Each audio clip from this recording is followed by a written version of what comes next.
वासुदेवाय। ओम नमो भगवते वासुदेवाय। ओम नमो भगवते वासुदेवाय। ओम भगवते वासुदेवाय। ओम नमो भगवते वासुदेवाय। नारायणं नमस्कृत्यं नारायणं नमस्कृत्य नरं चैव नरोत्तमं नरं चैव नरोत्तमं देवीं सरस्वतीं व्यासं देवीं सरस्वतीं व्यासं ततो जयमुदीरये। ततो जयमुदीरये। नष्टप्रायेषु भद्रेषु नमस्कारेषु भद्रेषु नित्यं भागवत सेवया नित्यं भागवत सेवया भगवती उत्तम श्लोके भगवती तत्सलोके भक्तिर्भवती नैष्ठिकी। भक्तिर्भवती नैष्ठिकी। ओम ज्ञानं तिमिरन्धस्य ज्ञानञ्जनशलाकया चक्षुरुन्मीलितं येन तस्मै श्रीगुरवे नमः। श्रीचैतन्यमनोभीष्टं स्थापितं येन भूतले स्वयं रूपकदा मह्यं ददाति स्वपदान्तिकम्। वन्देऽहं श्रीगुरु श्रीयुतापदकमलं श्रीगुरुन् वैष्णवांश्च श्रीरूपं साग्रजातं सहगणा रघुनाथान्वितं तं सजीवं साद्वैतं सावधूतं परिजनसहितं कृष्णचैतन्यदेवं श्रीराधा कृष्णपदां सहगणललिता श्रीविशाखान्वितांश्च। हे कृष्ण करुणा सिंधु दीनबंधु जगतपते गोपेश गोपीकांत श्री राधा कांत नमस्तुते। तप्त कांचन गौरंगी राधे वृंदावनेश्वरी वृषभानुसुते देवी प्रणमामि हरिप्रिये। वाञ्छाकल्पतरुभ्यश्च कृपा सिन्धुभ्यैव च पतितानां पावनेभ्यो वैष्णवेभ्यो नमो। जय श्री कृष्ण चैतन्य प्रभु नित्यानंदा श्री अद्वैत गदाधर श्रीवासादि गौर भक्तवृंदा। हरे कृष्णा कृष्णा कृष्णा हरे हरे हरे राम राम राम हरे कृष्णा कृष्णा कृष्णा हरे हरे हरे राम राम राम हरे हरे। हरे कृष्णा कृष्णा कृष्णा हरे हरे हरे राम राम राम हरे हरे। गुरुवे गौरचंद्राय राधिकाय तदाले कृष्णाय कृष्ण भक्ताय तद्भक्ताय नमो नमः।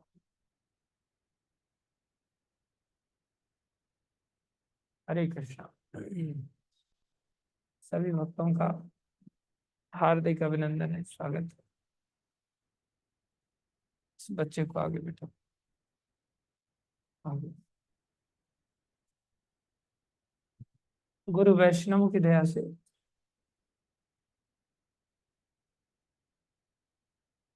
हम लोग भूमिका के अंतर्गत चर्चा कर रहे हैं और हमने सीखा था जैसे अलग अलग अंग पेट की सेवा करने से, पेट को भोजन देने से सुखी हो सकते हैं। आंख पेट के लिए काम करे, कान पेट के लिए काम करे, नाक पेट के लिए काम करे, हाथ पैर पेट के लिए काम करे तो अपने आप ही सुखी हो जाएंगे। अगर नाक सोचे कि मैं ही इसमें से खीर में से केसर की सुगंध आ रही है और नाक सोचे कि खीर को मैं ही नाक से पी लेती हूँ तो नाक अच्छी रहेगी या हालत खराब हो जाएगी? खीर खाने से भी नाक के द्वारा हालत खराब हो जाएगी, है कि नहीं? संसार में कोई भी अंग अपने आप में संतुष्ट नहीं हो सकता।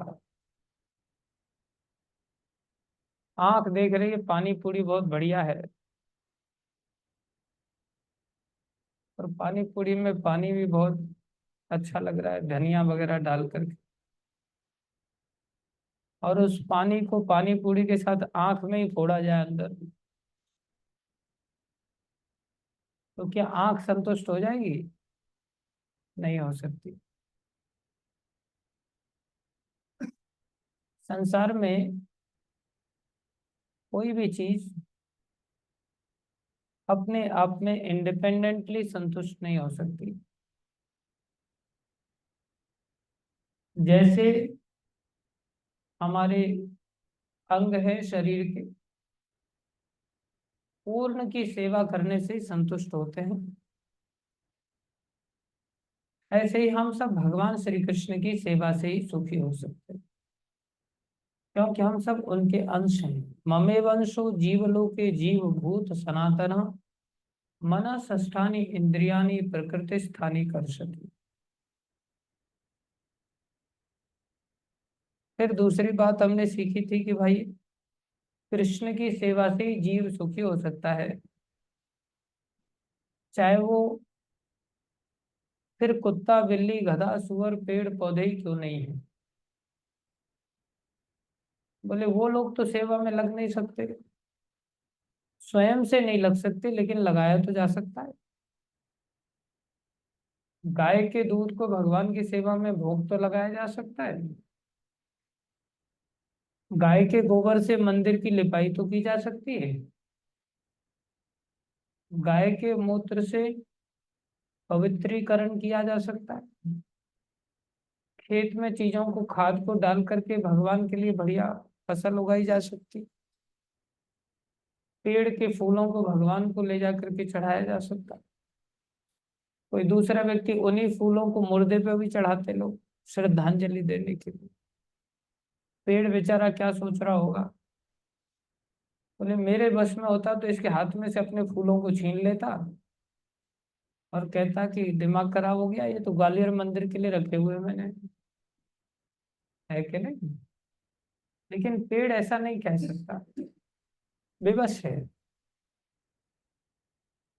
तो पेड़ को गाय को कुत्ते को, संसार में सब जीवों को भगवान की सेवा में ये इनके इन प्रकार लगाया जा सकता, सब जीव प्रसन्न हो सकते, है कि नहीं।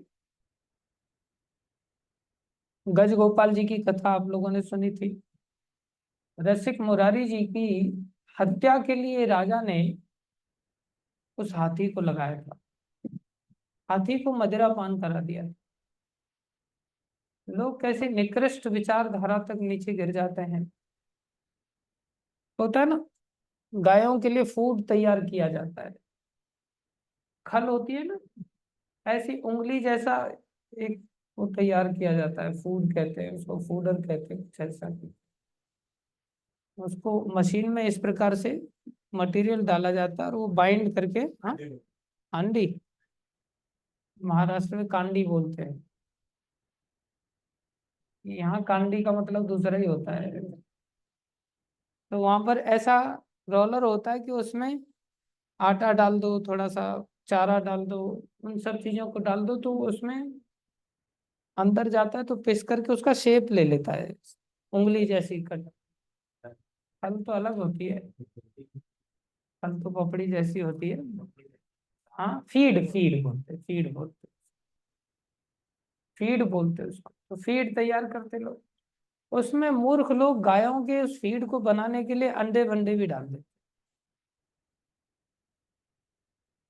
बहुत सारी जगहों पर चिकन भी डाल देते हैं काट काट करके, मांस के टुकड़े, बेचारे पशु को, जबकि मांसाहारी पशु नहीं है, तो ताकतवर बनाने के लिए, सो कॉल्ड मांस चढ़ाने के लिए ऐसा भी काम करते। तो उन जीवों को जो कि बेचारे अपने आप में जैसा उनकी इंस्टिंक्ट भगवान ने जैसी इच्छा थी उसके अनुसार बना दिया था। शेर नेचुरली घास नहीं खाएगा, वो मांस ही खाएगा, लेकिन जानवर तो घास ही खाएगा ना, उसको जबरदस्ती आप मांस खिला रहे। कौन ऐसी करतूत कर रहा है? इंसान। तो इंसान जो ऑलरेडी जीव दूर है उसको और दूर ले जा रहा है। जो ऑलरेडी जीव दूर है भगवान से उसको और दूर लेके जा रहा है। संसार में 84 लाख योनियां ऐसी हैं, क्षमा कीजिए 80 लाख योनियां ऐसी हैं जो अपनी सामर्थ्य से भगवान की सेवा नहीं कर सकती। केवल 4 लाख मनुष्यों की ऐसी योनियां हैं जो भगवान की सेवा में स्वयं लग सकती हैं और दूसरों को लगा सकती हैं।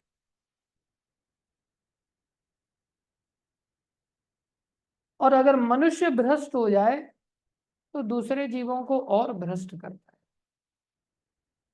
और बेचारे वो जीव दुखी हो जाते हैं। और मनुष्य अगर सभ्य हो जाए तो दूसरे जीवों को भी सभ्य बना सकता है, दूसरे जीवों को भी भगवान की सेवा में लगा सकता है। इसलिए विचार करो कि स्वयं में इस सिद्धांत को समझना, जबकि कोई बहुत कठिन सिद्धांत नहीं है, कितना आवश्यक है। और फिर दूसरों को समझाना भी कितना जरूरी है, इसका प्रचार प्रसार करना भी कितना जरूरी है। किसको प्रचार किया जाए? किसको प्रचार किया जाए? मनुष्य। गज गोपाल जी को हाथी हत्या, क्या नाम है, हाथी को हत्या के लिए लगाया राजा के द्वारा, मदिरा पान करा दिया गया उसको। अब हाथी स्वयं से मदिरा पान करेगा क्या? उसको जबरदस्ती मदिरा पान करा दिया, मदिरा पान करा करके बेचारा वैसे ही पागल हो गया, वो खूंखार हो गया। रसिक मुरारी जी गए थे अपने गुरु जी के आदेश पर, तो सांप भी मर जाए लाठी भी नहीं टूटे, राजा चाहता था मेरा नाम भी नहीं आए और आदमी भी मर जाए, तो हाथी को मदिरा पान पिला करके मारने के लिए भेजा। देखो दुष्ट लोग कैसे उपयोग करते हैं संसार के जीवों का। और एक भक्त कैसे रसिक मुरारी जी को वो बढ़ा चला आ रहा है, उनके कहार लोग पालकी को वहीं छोड़ के चले गए, महाराज मार डालेगा ये तो आप भी भाग जाओ, बोले नहीं। और रसिक मुरारी जी ने उसको मस्तिष्क पर हाथ रखा, अरे गज कब तक तुम तमोगुण के अंदर पड़े रहोगे? तमोगुनी योनि है, ज्ञान से हीन योनि है, शरीर बहुत विशाल है लेकिन दिमाग का पता नहीं। उन्होंने हाथी के मस्तिष्क को हाथ लगाया, कैसी भक्ति की शक्ति थी। हाथ लगाते ही एकदम से हाथी नीचे बैठ करके पंचकोनी प्रणाम करने लग गया। और हाथी को स्मरण आ गया, जीव तो सभी भगवान के हैं ना, आत्मा तो चींटी में भी वैसी ही है भगवान की, और हाथी में भी वैसी है, मनुष्य में भी वैसी है, जागृति की देर है। हाथी को जागृति हो गई और हाथी को याद आ गया मैंने न जाने कितने शरीर ऐसे बदल दिए जीवन में, और ये शरीर मेरे को इनकी दया से अभी समझ आई। और रोने लग गया हाथी, मेरा इतना जीवन चला गया बिना भगवान की सेवा के। हाथी ने सूंड से उनको अपने सिर पे बिठा लिया और हाथी को उन्होंने नाम दे दिया गज गोपाल दास, ऐसा हाथी जो गोपाल का दास है। और हम इंसान पता नहीं कब गोपाल दास बनेंगे, स्वयं से जाकर के बन सकते हैं लेकिन गोपाल प्रभु बन जाते हैं, दास नहीं बन पाते। हाथी फिर क्या करता, आश्रम में आ गया और दुकानों पर जा जा करके मार्केटिंग करने लग गया। लेकिन कैसी मार्केटिंग करता, आश्रम से पैसा ले जाके सामान नहीं लाता, जैसे हमारे लाला जी करते हैं, पैसा लेके जाते हैं सामान लेकर के आते हैं, कभी कभी बिना पैसे के भी ले आते हैं। लेकिन वो तो दुकानदारों की आटे की बोरियां लाइन से बाहर रखी रहती थी, सूंढ लेता था उठा करके सीधा अपने सिर पे डाल और आश्रम पे ला करके पटक देता था। चीनी बूरे की ऐसी बोरियां पड़ी रहती थी दुकान में, जबरदस्ती घुस जाना उसने, सूंड से खींच लेना बाहर और ला करके आश्रम में। आश्रम वाले राममूर्ति प्रभु कहते गोपाल मूंग की दाल खत्म हो गई है बेटा, वो जाते खिचड़ी के लिए मूंग की दाल निकाल करके ले आते। उस समय के राम मूर्ति अलग थे, जो गोपाल दास को भी ऐसा बोलते थे। अभी के राम मूर्ति कैलाश को बोलते हैं काका। तो ऐसा हो जाता है। तो संसार में सब जीवों को भगवान की सेवा में भक्त लगा सकते, इसलिए मनुष्यों में इस बात का प्रचार करना चाहिए कि भाई सब भक्त बनो, सब प्रसन्न हो जाएंगे, और कोई दूसरा उपाय नहीं है। फिर प्रश्न किया गया कि भगवत गीता में विभिन्न देवों की पूजा या सेवा करने का अनुमोदन नहीं किया गया है। 7वें अध्याय का 20वां श्लोक, कामैस्तैस्तैर्हृत ज्ञाना प्रपद्यन्ते अन्य देवता। बोले जब भगवान की सेवा से ही प्रसन्न होंगे तो फिर देवताओं की सेवा करने का क्या मतलब है? बोले देवताओं की सेवा अज्ञानी करते हैं। कौन करते हैं? अज्ञानी। देवताओं की शरण में अज्ञानी जाते। क्यों जाते हैं? अज्ञानी कैसे हो गए? बोले कामैस्तैस्तैर्हृत ज्ञाना, उनका कामनाओं ने ज्ञान, हृत माने अपहरण कर लिया है। अब उनको समझ नहीं, अंधे हो गए कामनाओं से। तो क्या भगवान की पूजा करने वाला कामनाओं के साथ नहीं जा सकता? बोले भगवान ने कहा है चतुर्विधा भजन्ते माम जना सुकृतो अर्जुन। अगर 4 प्रकार का आर्त अर्थार्थी जिज्ञासु ज्ञानी च भरत ऋषभ। आर्त है, अर्थार्थी है, ज्ञानी है, जिज्ञासु है। अब आर्त है, उसकी कोई दुख की कामना ही है ना। अर्थार्थी उसकी अपनी सुख की कामना है। तो कामना वाला व्यक्ति भगवान की शरण में आ सकता है, भगवान ने उसको भक्त माना है। और हम चर्चा कर रहे थे कि भगवान ने तो उसको उदार कह दिया। क्या कह दिया? उदारा सर्व एवैते। बोले ये उदार होते हैं। कौन उदार? जो कामी होते हैं। कामना वाला व्यक्ति कामी। तो कामी व्यक्ति को भी भगवान ने उदार कह दिया। कब? जब वो भगवान की शरण में जा रहा है। वही कामी देवताओं की शरण में जाता है तो वो अज्ञानी घोषित कर दिया। कामना सेम है। उस कामना को भगवान की शरण में जाके पूर्ति कर रहे हो तो भगवान कह रहे तुम उदार हो। उदार मतलब कंजूस नहीं हो। कंजूस व्यक्ति स्वयं का सोचता है, तभी तो वो कामी बना। दूसरों का सोचेगा तो उदार माना जाएगा, वो कामी थोड़ी कहलाएगा। लेकिन भगवान ने फिर भी उसको उदार माना। क्यों उदार माना? भगवान के साथ जुड़ने से धीरे धीरे धीरे धीरे उसकी स्वयं की कामना खत्म हो जाती, और फिर वो दूसरों की चिंता कर रहे अपने आप। नहीं भी करता है तो परिस्थिति भगवान ऐसे ही निर्माण कर देते हैं। जैसे कोई व्यक्ति है और मंदिर में रह रहा है और बहुत अपने आप में अपना ही सोचता रहता है, खुद का ही सोचता है। कभी रसोई में नहीं जाएगा कुकिंग करने के लिए मेरी तरह, कभी किसी सेवा में भाग नहीं लेगा मेरी तरह, न झाड़ू लगाएगा, न डस्टबिन फेंकेगा, कुछ नहीं करेगा। और थाली लेकर के बराबर पहुंच जाएगा, जैसे ही बन जाएगा ना, पता चल प्रसाद चालू, ओ प्रसाद चालू हो गया, चलो चलो चलो, लेट हो गया।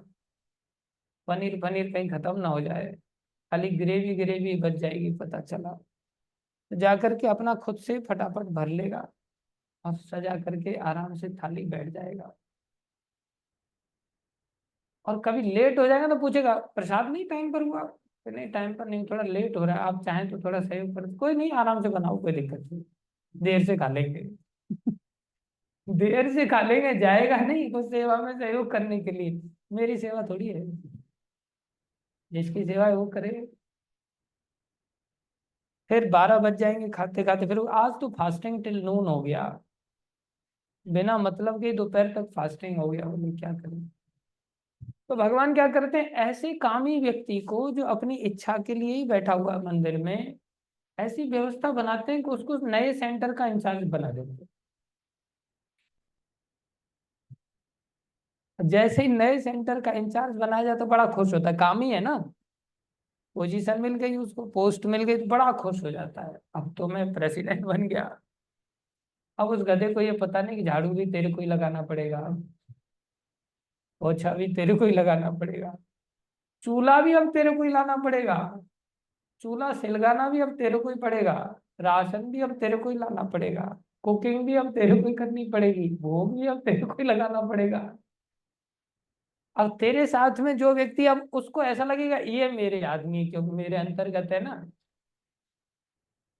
वही मंदिर में किसी दूसरे के अंतर्गत खुद रह रहा था या दूसरे लोग रह रहे थे, तो उसको ऐसी भावना नहीं थी कि ये मेरे हैं। जैसे ही उसको लीडर बना दिया, अब उसको लग रहा है कि बाकी सब लोग किसके हैं, मेरे हैं। अब वो क्या करेगा, सबको खिलाएगा पहले, और उसके बाद फिर लास्ट में खुद खाएगा, और खुशी खुशी ऐसा करेगा। क्योंकि क्या बन गया वो, प्रेसिडेंट। अब जो पहले मंदिर वाले लोग हैं ना, उसके पास कभी जाएंगे ना तो प्रेसिडेंट की तरह स्वागत करने भी जाएगा, आइए। अब पहले मंदिर वाले उसको देखेंगे, अच्छा अब झाड़ू भी खुद ही लगा रहा है, अब कुकिंग भी खुद ही कर रहा है बेटा। पहले मंदिर वाले अब बड़े अंदर से खुश होंगे कि कहाँ तो एक मिर्ची भी नहीं काटने के लिए तैयार रहता था, अब तो सब्जी मंडी भी, मार्केट भी खुद ही जा रहा है सब्जियां लेकर के। अब बताओ उसको उदार बना दिया कि नहीं परिस्थितियों ने, क्यों अजय प्रभु? ऐसा नहीं सोचना कि आप ऐसे हैं, मैं एक बात कर रहा हूँ, उदार बन गया कि नहीं फिर वो? सिर्फ उसको एक नाम देना था, प्रेसिडेंट, बस मंदिर के प्रेसिडेंट। और जीवन भर के लिए बेचारेगी सोच रहा है खातिरदारी होगी, लेकिन वो सबकी खातिरदारी में लग जाता है। ये भक्ति का प्रताप है। और जब भगवान देखता है अच्छा ये उदार हो गया, सबकी सेवा कर रहा है, भगवान को अच्छा लगता है। ये अंतर है भगवान की सेवा में लग जाने से, है कि नहीं राजा राम प्रभु? हाँ।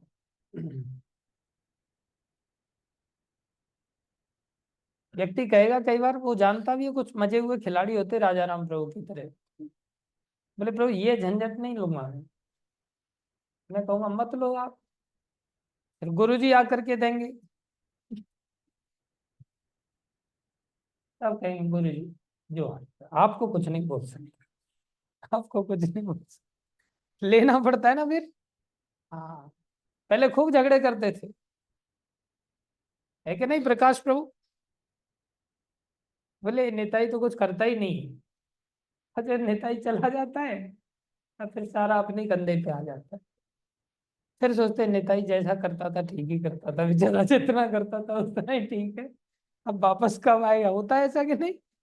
पहले तो आदमी सोचता था इसकी वजह से ही समस्या आ रही, ये भगवान कैसी लीला करते हैं। इसलिए देवताओं की शरण में न जा करके हमें भगवान की शरण में ही रहना चाहिए।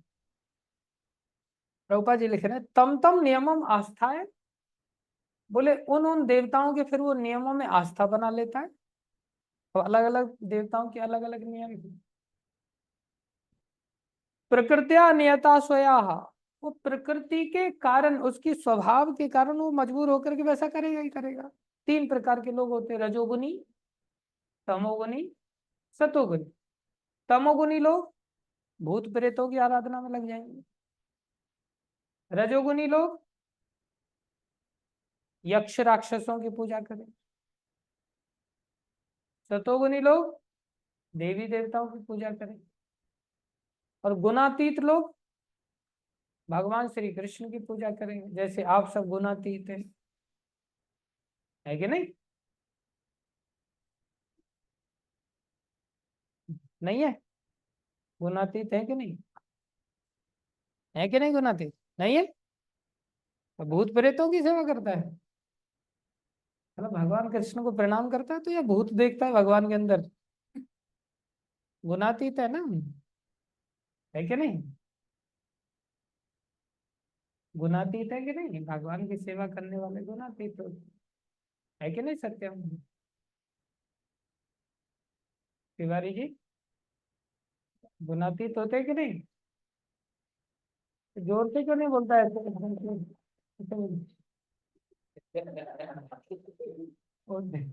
ऐसे क्यों बोल रहे हैं? गुणातीत है कि नहीं तुम? बोल। अरे मूर्खों, कोई गुणातीत नहीं है। भगवान की भक्ति गुणातीत वाली भी होती है। भगवान की ही भक्ति सतोगुणी भी व्यक्ति भी कर सकता है, भगवान की व्यक्ति भक्ति रजोगुणी भी कर सकता है, और भगवान की भक्ति तमोगुणी भी कर सकता है।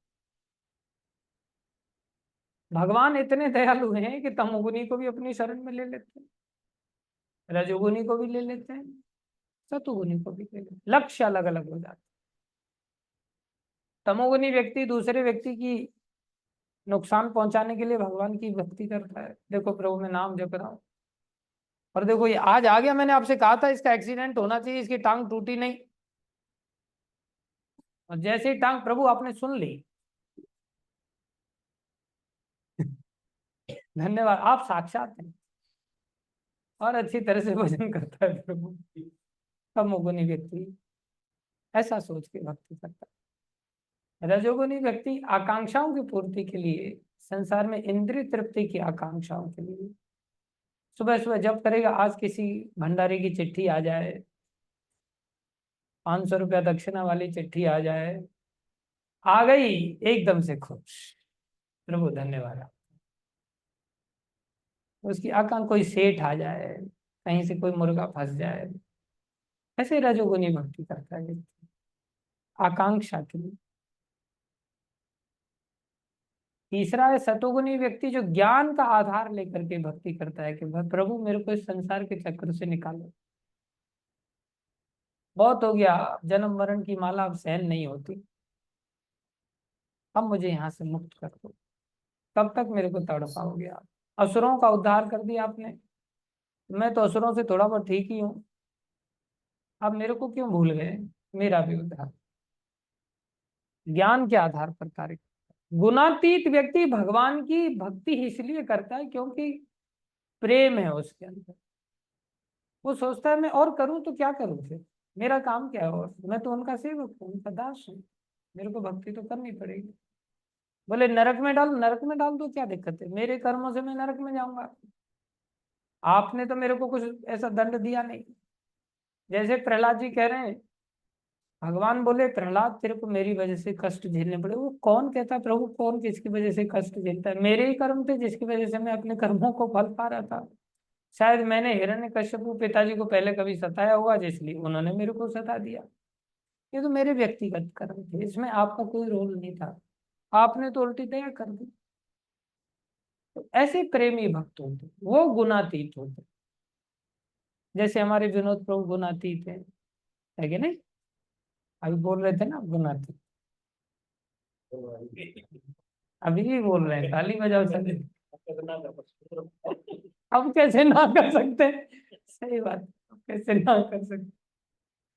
तो तीनों प्रकार के, तमोगुनी हो, रजोगुनी हो, सतोगुनी हो, भगवान तीनों प्रकार के लोगों को अपनी सेवा में लगा लेते हैं, और उन सेवा में लगा करके उनको शुद्ध कर देते हैं।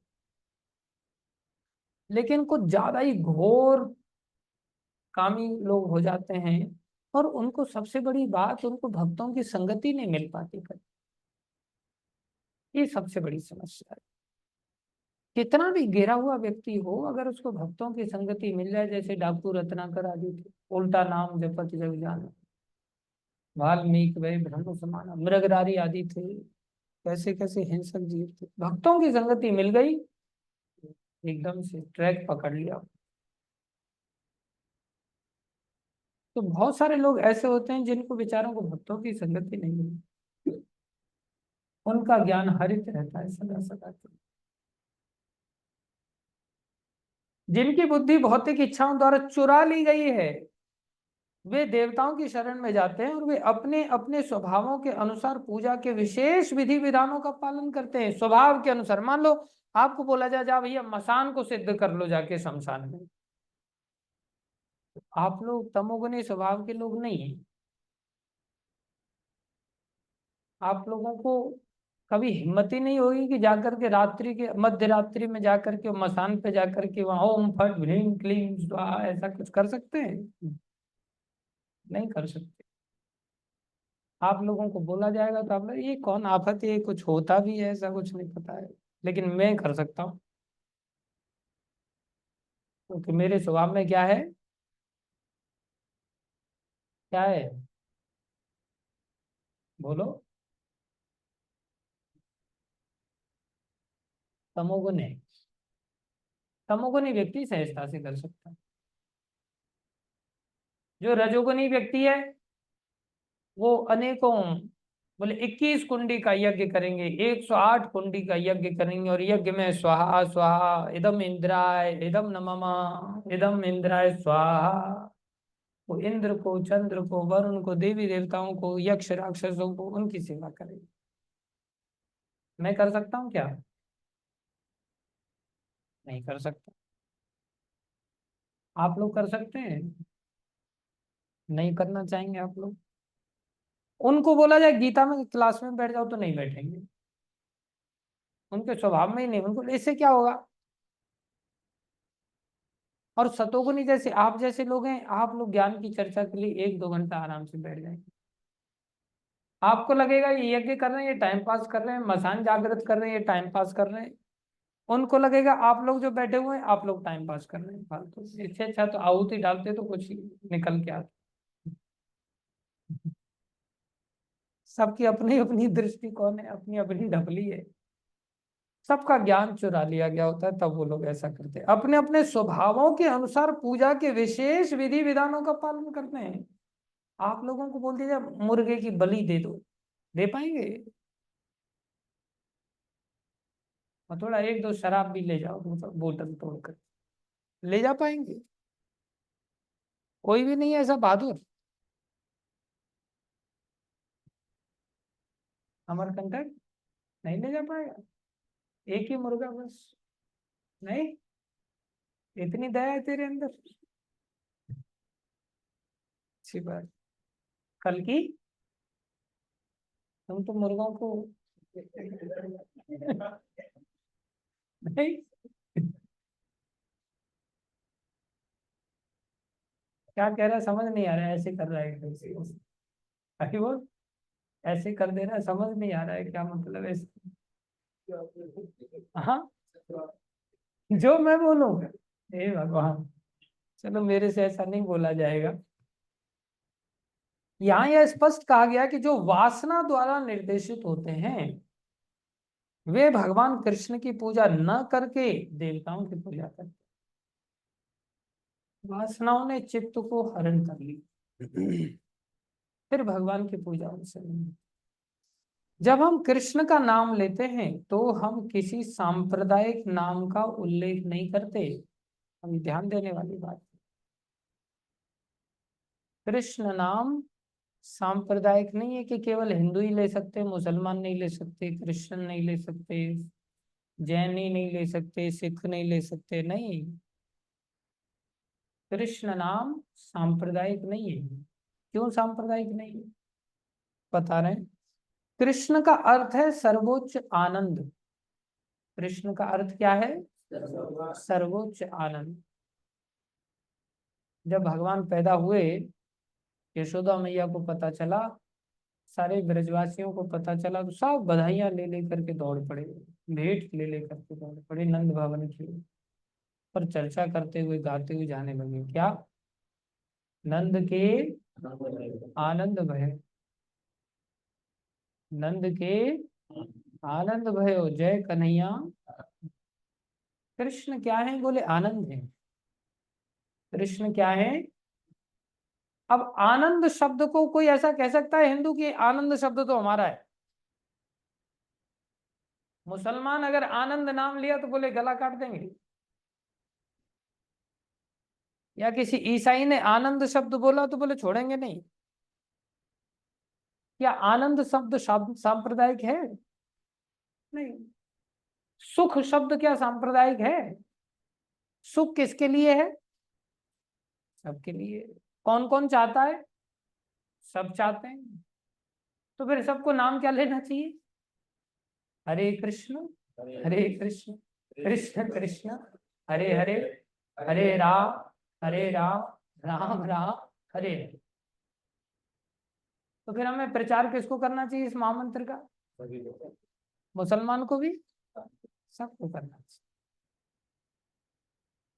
जैसे गुरु महाराज प्रचार करते थे, प्रभुपाद जी ने ये बात सिखाया था, गुरु महाराज बॉम्बे में एक टैक्सी पकड़े तो टैक्सी ड्राइवर को बोले बोल हरे कृष्णा। तो वो कहता है चुप। बोले अरे बोल हरे कृष्णा। वो चुप बैठा हुआ। बोल हरे कृष्णा तो एकदम चढ़ बैठे तो वो भी एकदम से झुंझला गया। बोले क्यों बोलूं मैं हरे कृष्णा, मैं मुसलमान हूँ। तो गुरु जी बोले क्यों बोलो हरे कृष्णा, में बोल तो गया है। तो बोले, ठीक है चला तू गाड़ी चला, काम हो गया मेरा। वापस आकर के प्रभुपाद जी को सूचना दिया, प्रभुपाद ऐसे ऐसे घटना घटी। Prabhupada this is preaching, this is intellectual preaching. जैसे तैसे करके बुलवा लेना चाहिए। नहीं बोल सकता तो कम से कम उसके कान पर जाकर के या उसके घर के सामने जाकर के या उसकी मस्जिद के सामने खड़े होकर के कीर्तन करना चाहिए। कान में तो जाएगा। द्वेष के साथ नहीं किया जा रहा है।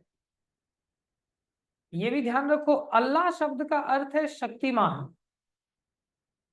अल्लाह शब्द का अर्थ क्या है? शक्तिमान। तो शक्ति जिसके अंदर है वही तो सुख दे सकता है।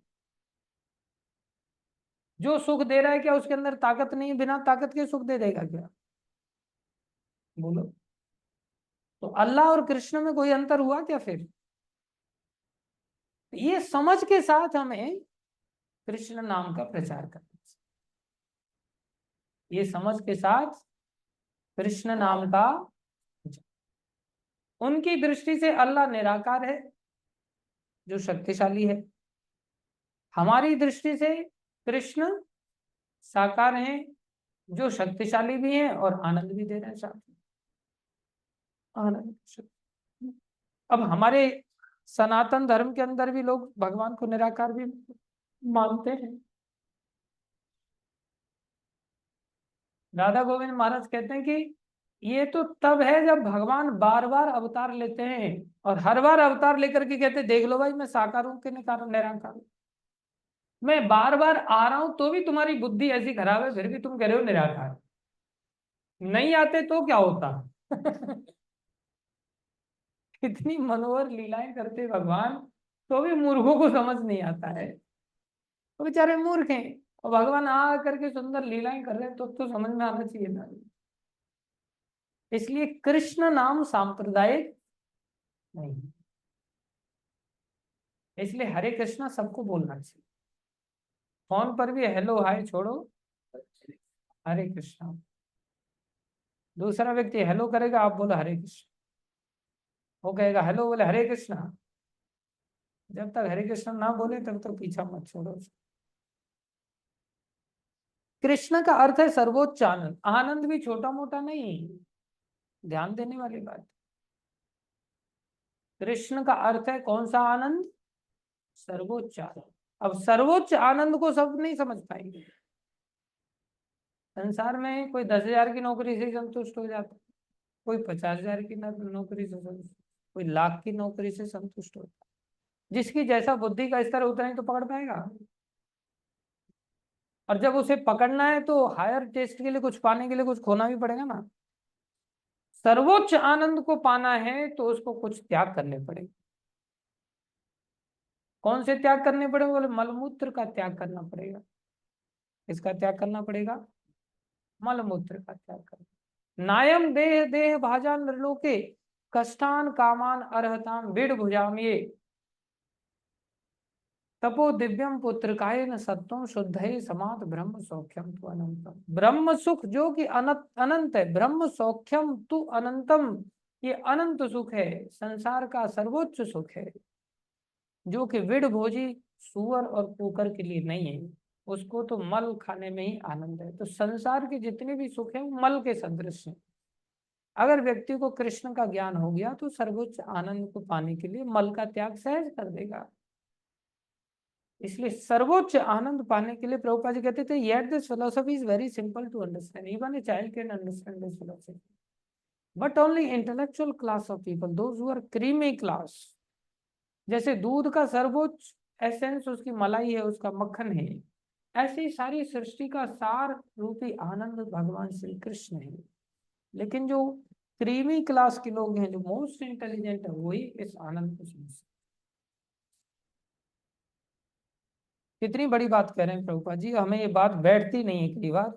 हम संसार में लोग सांप्रदायिक दंगों में फंसे रहते हैं।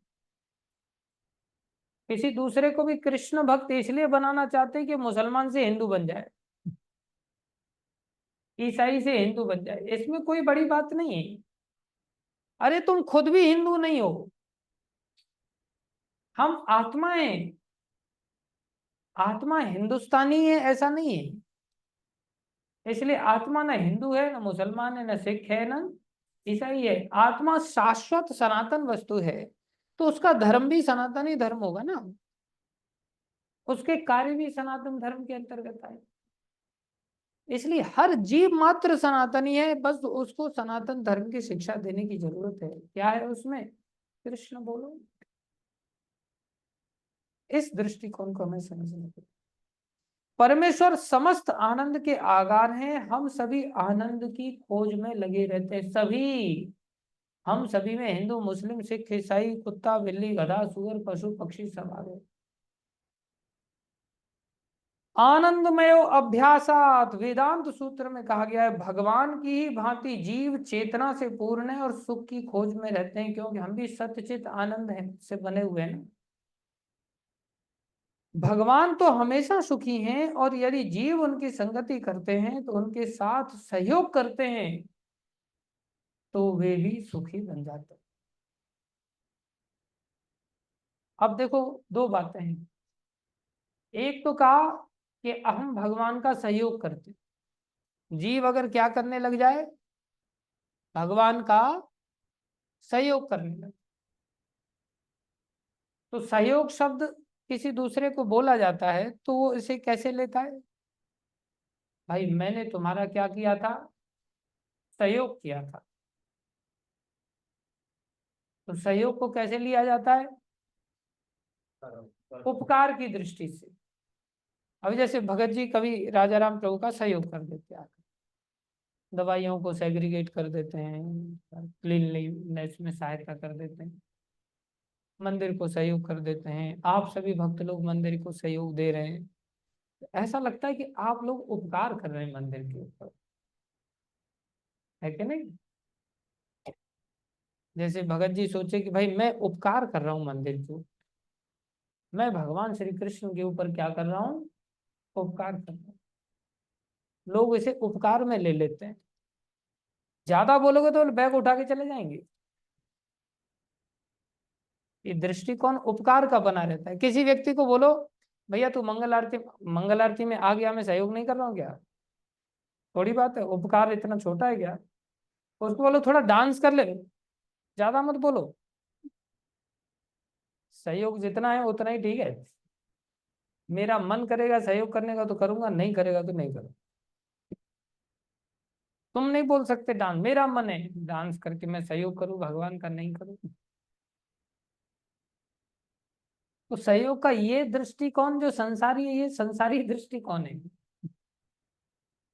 भगवान कैसे दयामय है कि भगवान स्वयं को विनम्र करके, स्वयं को विनम्र बना करके, देखो ना प्रभुपाद जी कहते हैं where are stumbling blocks in the path of devotional life. कहां पर है बाधाएं? कौन कहता है यहाँ रुकावट है? I will kick out all the blocks, just you follow my words. तो प्रभुपाद जी में इतनी ताकत है कि प्रभुपाद जी सारी अपने आप में कह रहे हैं, भगवान के लिए नहीं कह रहे हैं कि भगवान हटा देंगे सारी इस बाधाओं को, कह रहे हैं मैं मेरी लातों से उसको हटा दूंगा। कितना प्रभुपाद जी यहाँ दर्शा रहे हैं अपनी ताकत। दूसरी ओर प्रभुपाद जी को कहा गया, प्रभुपाद जी आपने इतना बड़ा प्रचार प्रसार किया, प्रभुपाद जी कहते हैं I am an old man, what can I do? These American boys and girls, they are helping in the mission of Prabhupada, my Gurudev. That's why somehow the preaching is going on. Prabhupada एक और कितना विनम्रता का परिचय दे रहे हैं, और दूसरी ओर अपनी सत्ता भी दिखा रहे हैं, मेरे को हल्के में मत ले लेना।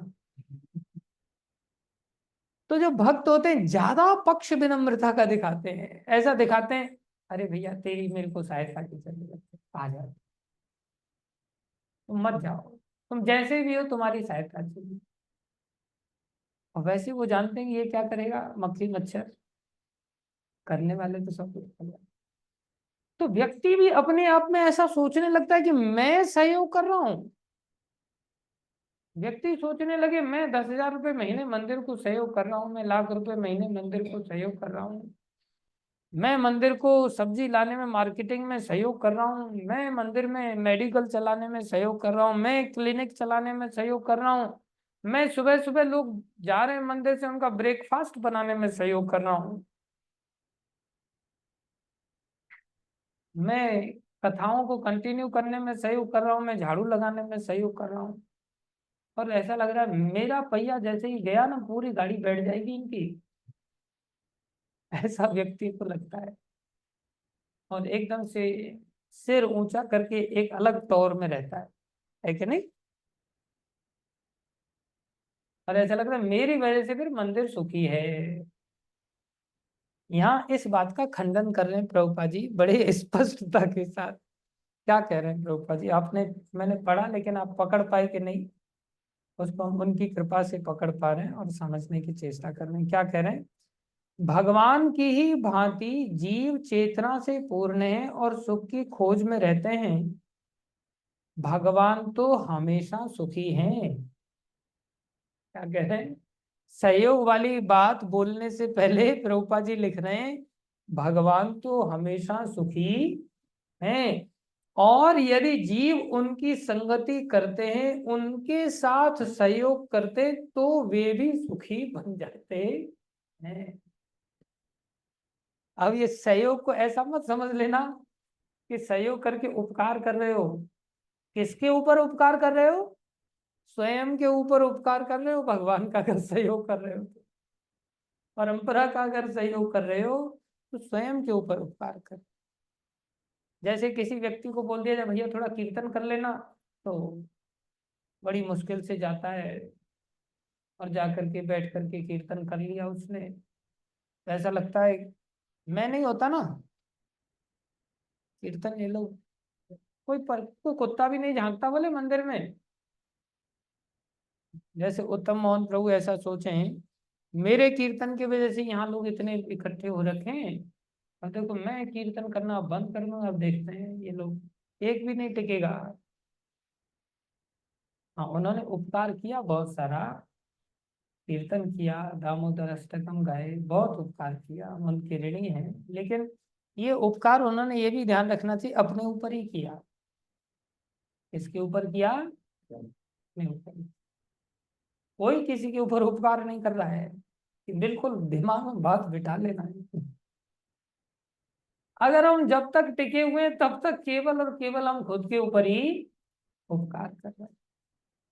और भक्त अगर हमें विनम्रता से बातें समझा रहे हैं, रिक्वेस्ट कर रहे हैं, बार बार सहयोग करने के लिए निवेदन कर रहे हैं, ये मत सोचना उनकी कमजोरी है। उनकी विनम्रता हमें चने के झाड़ पर चढ़ाने के लिए, क्योंकि हम सब अहंकार के भूखे हैं, बिना चने के झाड़ पर हम सहयोग करने के लिए तैयार नहीं होते।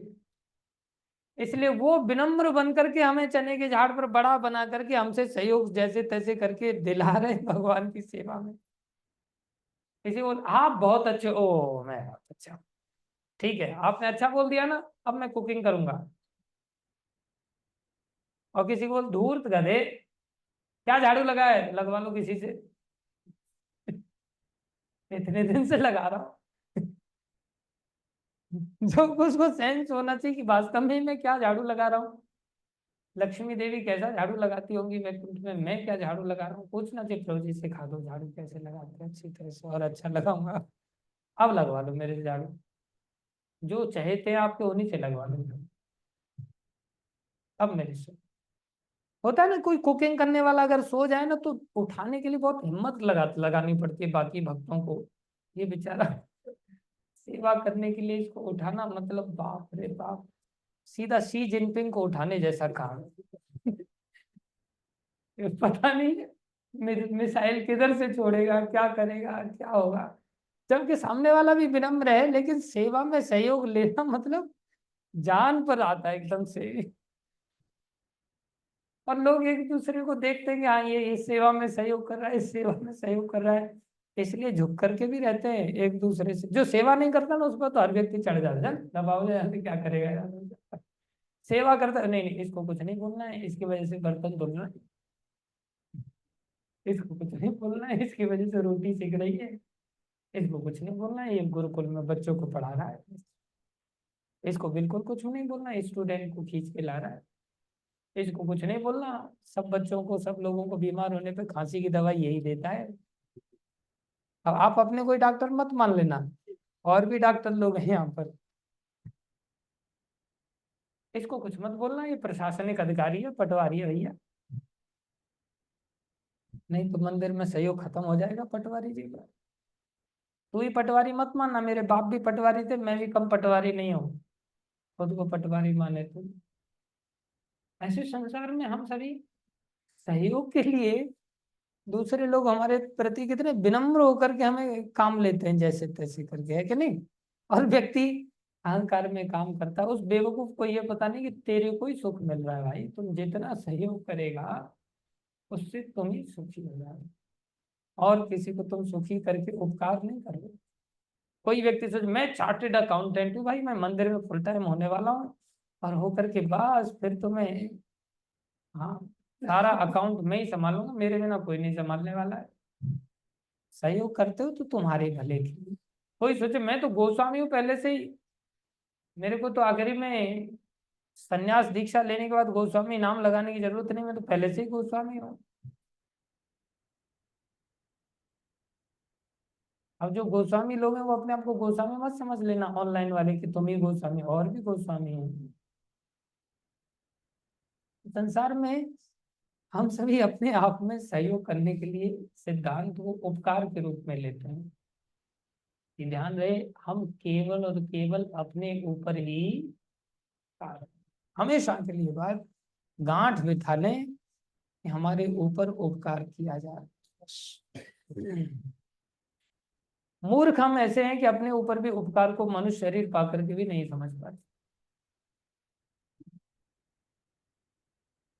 दूसरे के उपकार को कैसे समझे। तो वे भी सुखी बन जाते, हम सब सुखी। दर्शन कितने बजे खुलेंगे आगे पढ़े। भगवान इस मर्त्य लोक में सुख से पूर्ण अपनी वृंदावन लीलाएं प्रदर्शित करने के लिए अवतरित होते हैं। भगवान क्या कह रहे हैं प्रभुपाद जी, भगवान इस मर्त्य लोक में, मर्त्य लोक में भगवान आते हैं तो सुख से पूर्ण कैसी लीलाएं करते हैं, जो सुख से पूर्ण है, ओतप्रोत हैं, भरी हुई हैं सुख से। वृंदावन लीला प्रदर्शित करने के लिए अवतरित होते, ये दिखाते भैया मेरे को तुम्हारे सहयोग की जरूरत, मैं वहां से आया हूं तुम्हारे लिए उपकार करने के लिए, तुम्हारे ऊपर कृपा करने। अपने गोप मित्रों के साथ, अपनी गोपिका सखियों के साथ, वृंदावन के अन्य निवासियों के साथ तथा गायों के साथ उनकी लीलाएं शोक सुख से ओतप्रोत थी। हर कदम कदम पर शांत रस हो, दास्य रस हो, साक्ष्य रस हो, वात्सल्य रस हो, माधुर्य रस हो, भगवान का भक्तों के साथ ओतप्रोत रहते हैं, सदा सुख में डूबे रहते। वृंदावन की सारी जनता कृष्ण के अतिरिक्त अन्य किसी को नहीं जानती थी। कैसी विचित्र बात। वृंदावन वासी ऐसे कि कृष्ण के अतिरिक्त किसी को जानते ही नहीं। बताओ,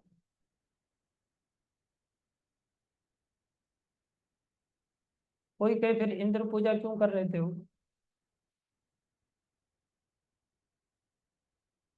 क्यों कर रहे? बोले संसारी लोगों को ये दिखाने के लिए कि कितनी भी पीढ़ियों से इंद्र पूजा चली आ रही है, उसको कृष्ण के कहने पर कैसे बदल देना होता है एक ही झटके में। कृष्ण ये शिक्षा दे रहे हैं अपने ग्वाल बालों से, सखाओं से, माँ बाप से भी ये शिक्षा दिला रहे हैं, तुम मेरे माँ बाप भी क्यों नहीं हो तो भी तुम्हें अनन्य भक्ति करनी है। माम एकम शरणम व्रज। कोई कहे पितामह भीष्म फिर विरोध में क्यों खड़े थे, अरे लीला भगवान की विचित्र है। भगवान अपने भक्तों से तरह तरह के आदर्श संसार के लोगों को सिखाते हैं। 7 साल के बच्चे को राजा ने बात मान ली सीधी, और कितनी निष्ठा से फिर गोवर्धन पूजा की। वो कृष्ण के अतिरिक्त किसी को जानते? वृंदावन की सारी जनता कृष्ण के अतिरिक्त अन्य किसी को नहीं जानती थी, परंतु भगवान कृष्ण ने अपने पिता नंद महाराज को भी, देखो वो बात आ गई, इंद्र देव की पूजा करने से निरुत्साहित किया, क्योंकि वे इस तथ्य को प्रतिष्ठित करना चाहते थे कि लोगों को किसी भी देवता की पूजा करने की आवश्यकता नहीं है। Honesty begins at home. ईमानदारी का पाठ पढ़ाना है तो पहले अपने घर से ही पढ़ाओ। तो भगवान ने देवी देवताओं की आराधना नहीं करनी चाहिए, इसका पाठ पढ़ाया। कहां से? अपने घर से।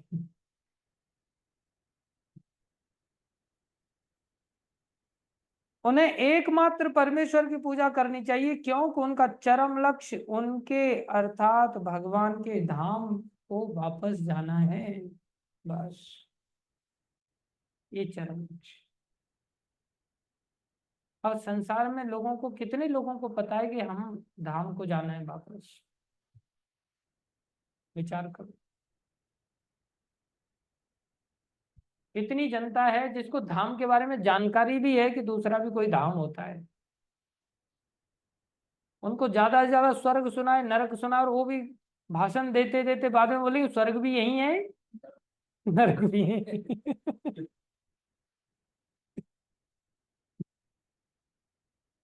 अब उनको कभी जल लोक, तप लोक, महर लोक, सत्य लोक, अतल लोक, वितल लोक, सुतल लोक, महातल लोक, रसातल लोक, ये सब पता है क्या किसी को?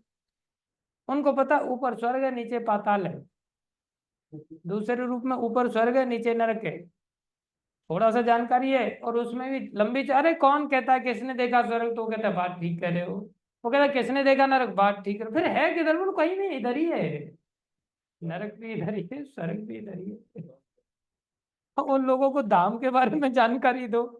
इतना दुर्लभ ज्ञान हम लोगों को भगवान ने कृपा करके प्रदान कर दिया है कि भाई ये संसार में, खोपड़ी में ये संसार का सिस्टम घुसता ही नहीं लोगों के। और जब बड़े हो जाते ना तो फिर उनको समझाने, अरे तू हमें समझा रहा हो, घर राखते ही धर्मशाला है, हमारा ज्ञान ऐसे ही चले आ रहा हो, हम तो बहुत बड़े ज्ञानी है भाई। कोई ज्ञान को लेने के लिए तैयार नहीं होता। और अरे हमारी सुनो, जनता इतनी बढ़ गई, जैसे भेड़ चराने वाला एक था, भेड़ बढ़ गई तो भेड़ों को छोड़ के ही भाग गया। बोले ऐसे कोई ईश्वर तो था, लेकिन जनता इतनी बढ़ गई, कंट्रोल हुआ नहीं, तो चला गया ईश्वर, कहीं मर गया, छोड़ के ही भाग गया। लोग अपनी अपनी धान पे रहते हैं। ज्ञान जानकारी है ही नहीं किसी को। इसलिए ये लक्ष्य हम लोगों का बन जाए, ये कितनी दुर्लभ बात है। इसलिए प्रभुपाद जी के सानिध्य में आने से हम प्रभुपाद जी की चिर ऋणी हैं, शाश्वत ऋणी हैं कि हमें इतनी जानकारी तो मिली, समझ में तो आ जाए, फिर चलने का भी मन बन जाएगा। एक बार बार इसे पढ़ने का, सुनने का एक ही लक्ष्य की बात हमारे दिमाग में। धन्यवाद सभी भक्तों का। भगवान की वाणी भगवत गीता की जय, श्रील प्रभुपाद की जय, श्री गुरु महाराज की जय, अनंत कोटि वैष्णव वृंद की जय, आप सब भक्तों की जय।